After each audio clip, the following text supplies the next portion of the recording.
Welcome दोस्तों। डर किसी भी व्यक्ति का स्वाभाविक गुण होता है। यदि वह डर पर विजय पा लेता है तो वह काफ़ी आगे जाता है।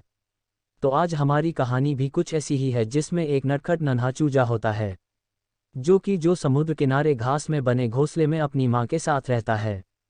एक दिन जब उसकी माँ उसे मछली को पकड़ना सिखाना चाहती है और ये सब सिखाने के लिए उसे समंदर के किनारे बुलाती है, लेकिन वह चूजा अपनी माँ को इशारे से बताता है कि अभी वो इसके लिए बहुत ही छोटा है और वह अपने घोंसले में ही ठीक है।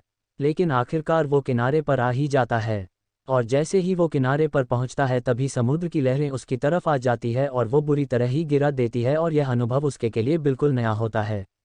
लेकिन बहुत डर गया था और उसे बहुत सर्दी लग रही होती है। फिर हम देखते हैं कि अपनी माँ के जोर देने पर दोबारा किनारे पर आने की कोशिश करता है, लेकिन इस बार भी लहरें उसकी तरफ आ रही होती है, जिसको देखकर वो फिर से डर जाता है और पीछे भाग जाता है और जाकर एक घास में छिप जाता है। तभी वो देखता है कि उसका शरीर अपने आप पीछे की तरफ खिसक रहा है, और वो देखता है कि नीचे जमीन से कुछ निकल रहा होता है।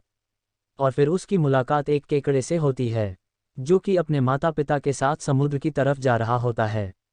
और चूजा देखता है कि समुद्र की लहरें उनकी तरफ आ रही होती है। इससे वह डर जाता है कि कहीं ये केकड़े उसमें डूब न जाए, और हिम्मत करके उनको बचाने के लिए वहां से उनके पास जाता है। लेकिन जैसे ही उनके पास पहुंचता है, लहरें बहुत करीब आ चुकी होती है। तभी वह केकड़े की तरफ देखता है और केकड़ा उसे धूल में ढल जाने का इशारा करता है, और वह चूजा ठीक वैसे ही करता है, और लहरें उनके ऊपर से गुजर जाती है। अब चूजा उन लहरों के नीचे पानी के ठीक बीच में होता है, जहां उसे एक अद्भुत नज़ारा दिखाई देता है, जिसे भी कि वह काफ़ी हैरान हो जाता है। और इसके साथ ही उसे हैरान कर देने कुछ और चीज़ें दिखाई देती है, जिसे देखने के बाद उस नन्हे चूजे की खुशी का ठिकाना नहीं रहता है। वो उन नील्स मछलीनुमा चेल को देखता है, जिन्हें वह अक्सर भोजन के तौर पर खाया करता है। वो देखता है कि कैसे वो में पानी ऊपर आने पर ऊपर आ जाती है और पानी के जाते ही नीचे रेत में धंस जाते हैं।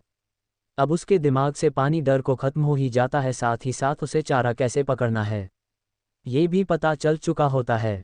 अब चूजा एक गोताखोर की तरह इधर उधर पानी में डुबकी लगाता है, और वह उस चेल को पकड़ के अपने झुंड के सामने ले जाकर रखने लगता है, जिससे उसके झुंड के सारे लोग बहुत ही खुश हो जाते हैं। और फिर वह चूजा खुशी से ये सब अपनी माँ को भी दिखाता है, जिसे देखकर उसकी माँ भी बहुत ही ज़्यादा खुश हो जाती है।